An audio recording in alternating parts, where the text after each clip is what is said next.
Assalamualaikum warahmatullahi wabarakatuh. Kembali lagi di channel Orang Dalam. Pretend I'll be chasing colors.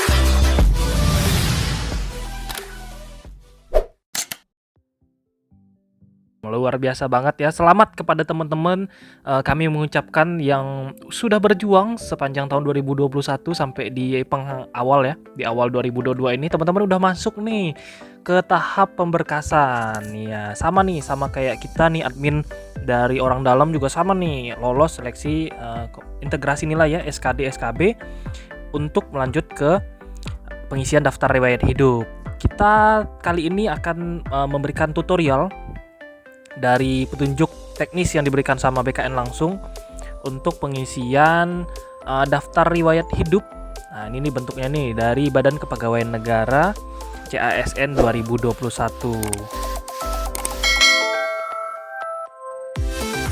Luar biasa ya teman-teman ya. Gimana nih perjuangannya nih? Nanti boleh di-share ya pengalamannya di kolom komen. Ini dia nih langsung filenya. Kalau misalnya teman-teman mau baca, kita tautkan juga linknya di description di bawah. Oke, tapi kita langsung bahas ke bagian yang penting ya bagi teman-teman. Nanti login, kemudian ada pemberitahuan lulus, terus di bawahnya langsung pengisian DRH. Kalau mengundurkan diri jangan, karena sayang perjuangan kita nih udah sejauh ini ya teman-teman ya. Kemarin juga Pak Abi Ridwan di Twitternya juga bilang ngapain udah bersusah payah dengan jerit payah keringat dan lain-lain, tapi teman-teman sia-siakan begitu aja. Jadi selamat bagi teman-teman yang udah lulus. Kita lanjut ke tahap pengisian DRH. Oke, kita next ya. Nanti teman-teman login, masukin nick, masukin password, kemudian nanti ini kita abaikan aja karena ini yang mau mengundurkan diri. Nah, ini kalau misalnya teman-teman menjawab ya, maka teman-teman akan diarahkan untuk mengklik tombol pengisian daftar riwayat hidup yang ada di sini. Langkah pertama adalah kita akan melakukan pengisian data perorangan. Nah, pengisian data perorangan ini nanti penampakannya seperti ini di linknya sccasn.bkn.go.id. Ini dia penampakannya yang akan kita isi. Nah, di sini nanti teman-teman ini pasti gampang lah ya, harus menyesuaikan nama sesuai ijazah, gelar depan ijazah, kemudian gelar belakang ijazah. Jangan sampai salah. Karena BKN udah mewanti-wanti nih sama teman-teman nih. Harus dilakukan dengan teliti karena data yang diisikan adalah data yang digunakan untuk pemberkasan CASN dan tidak dapat diubah setelah Anda mengirim daftar riwayat hidup. Nah, terus ada bagian yang wajib diisi pada bagian silahkan melengkapi data yang ditandai dengan tanda bintang. Ini juga wajib diperhatikan ya, pada poin ini diwajibkan mengisi gelar depan dan gelar belakang. Bila Anda memiliki gelar depan atau gelar belakang, silahkan. Jika tidak ya, isi dengan strip. Gelar hanya berupa singkatan, jadi nggak perlu diperpanjang.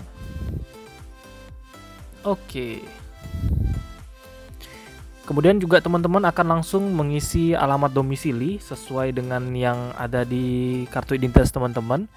Terus ini juga ada keterangan lainnya nih. Keterangan lainnya ini tinggi badan, berat badan. Ini tinggi badan mungkin teman-teman kan jarang ngukur nih. Waktu kemarin yang udah cek kesehatan pasti dong udah tahu tinggi badannya berapa. Nah, itu langsung diisikan aja berat badan.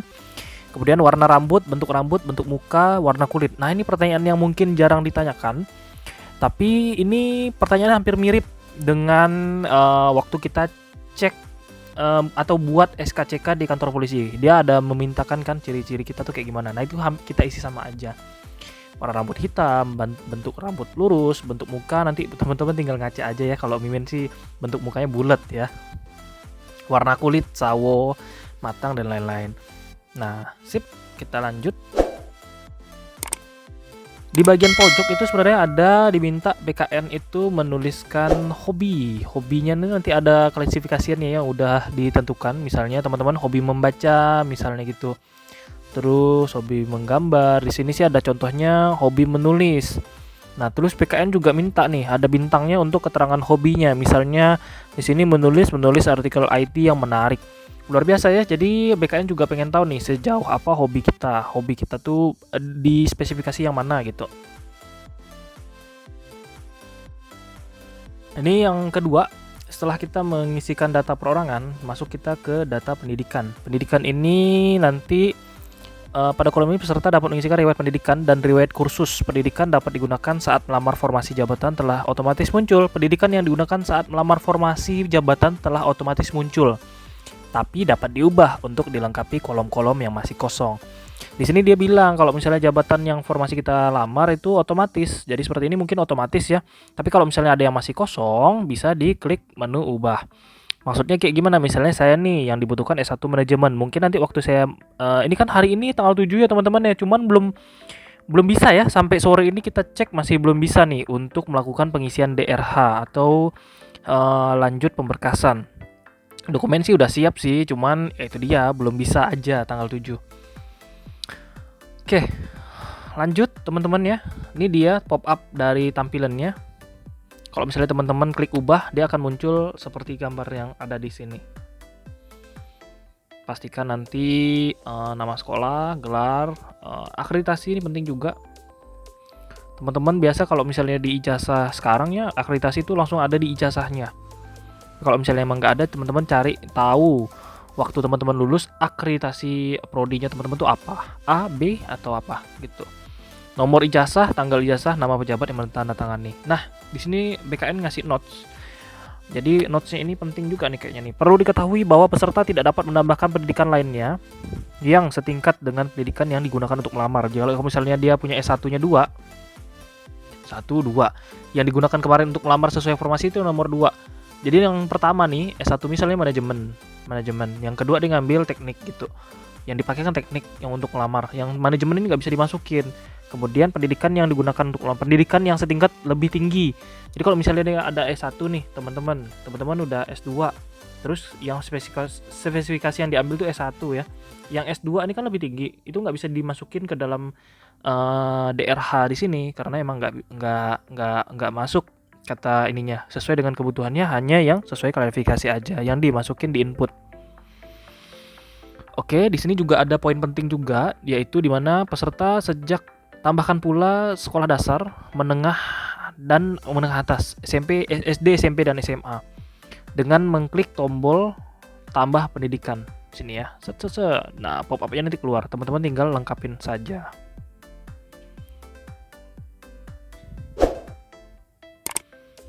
Ini kursus, jikalau teman-teman punya kursus. Nah, untuk kursusnya ini dia ada spesifikasinya atau kualifikasinya. Jenis kursus telah tersedia. Di sini BKN ngasih tahu nih jenis kursus, jenisnya ya udah tersedia. Peserta hanya dapat mengisikan jenis kursus yang telah terdaftar. Jadi kalau misalnya teman-teman punya kursus nih, tapi kursusnya waktu diklik di sini nggak ada, berarti itu nggak bisa diisi karena harus yang tersedia aja nih yang teman-teman bisa isi.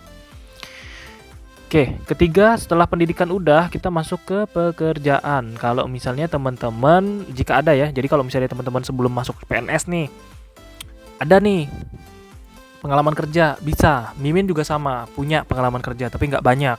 Nah itu bisa tuh mungkin selama kita punya buktinya, bukti dari pengalaman kerja tersebut. Di sini juga di kolom pekerjaan kita juga selain pekerjaan itu sendiri penghargaan dan prestasi jika ada. Nah ini tadi teman-teman tinggal lihat di menu yang diperlukan itu ada nama prestasi tingkat tahun. Kalau misalnya penghargaan itu nama penghargaannya, surat keputusan, tanggal suratnya, tahun perolehan, nama instansi pemberi. Negara instansi pemberi.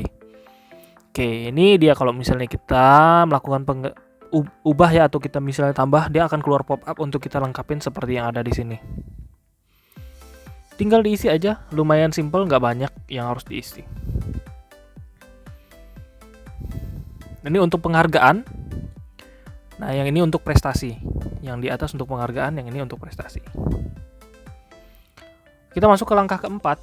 Setelah kita langkah pertama perorangan, yang kedua pendidikan, yang ketiga pekerjaan, yang keempat ini adalah pengisian daftar riwayat keluarga. Ini keluarga nih. Jadi ada beberapa item di sini penting juga nih harus dijelasin dulu. Kalau misalnya teman-teman udah berpasangan, nih harus diisi ya pasangannya itu suami atau istri teman-teman. Kemudian anak juga, kalau misalnya udah punya anak diisi juga. Kemudian orang tua kandung. Nah, ini diisi juga orang tua kandung datanya. Kemudian saudara kandung, jadi adik beradik saudara. kemudian juga bapak atau ibu mertua. Jadi pasangan kita, orang tuanya kita input juga.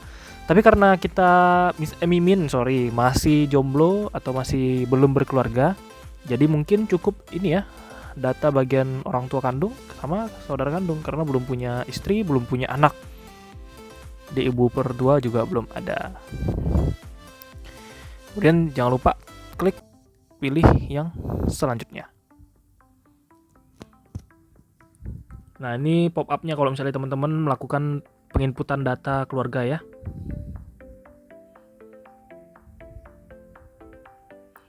Di sini ada kolom NIP. NIP ini digunakan apabila keluarga teman-teman itu ada yang PNS, langsung diinput aja NIP-nya. Silahkan ketik NIP, anak, nama, dan nama, lalu klik tombol cari. Kalau misalnya teman-teman klik nama, nick dan nama, tuh klik cari, datanya otomatis akan terisi. Ini dari BKN langsung. Nah, ini untuk organisasi. Jikalau teman-teman punya organisasi, diisi ya. Jadi BKN pengen tahu nih kita sejauh mana nih aktif di lingkungan organisasi. Nah, ini bagian kelima. Kemudian langsung di sini di buku teknisnya juga langsung menunjukkan dokumen yang kita siapkan atau keterangan lain-lain ya. Surat keterangan SKCK, nomor surat, kemudian tanggal surat kepolisian, pejabat yang menandatangi, kemudian rohani dan jasmani, nomor surat, tanggal, dan nama dokter. Ini perlu diperhatikan juga nama dokter tanpa gelar, tanpa jabatan, tanpa nama rumah sakit. Contoh Dr. Susanto, diketik Susantonya aja. Tapi di contohnya masih ada dokternya ya, aneh juga ya. Jadi Suprapto aja misalnya, tanpa dokter. Nomor surat keterangan bebas narkoba. Nah, itu teman-teman buat juga tanggalnya, kemudian nama pejabatnya. Sip. Jika udah, captchanya jangan lupa. Kemudian selanjutnya. Nah, ini kalau misalnya teman-teman tambah organisasi ya, pop-up-nya akan keluar seperti ini. Nah, di sini nih, setelah kita melakukan penyelesaian pengisian DRH, sebenarnya DRH itu ada nanti contohnya di belakang nih. Ini nih DRH. Yang ada tanda bintang ini harus ditulis tangan. Misalnya namanya siapa misalnya? Misalnya Ridwan misalnya. Nah, ini nanti ditulis tangan. Ini langsung dari BKN-nya minta ditulis tangan oleh peserta setelah DRH dicetak. Ditulis dengan huruf kapital atau balok. Oke, menggunakan tinta hitam. Wah, ini udah lengkap banget nih. Hurufnya huruf balok, tintanya tinta hitam. Yang ada tanggal ini aja ya, tanggal ini bagian daftar riwayat hidup perorangan. Nih keterangannya perorangan. Kemudian yang kedua DRH riwayat. Nah, ini DRH riwayat banyak ya. Jangan lupa nanti waktu di bagian akhirnya di materai, dikasih materai. Ini bukan 6.000 ya, sekarang udah 10.000. Kemudian disatukan dan teman-teman upload di bagian sebelah sini,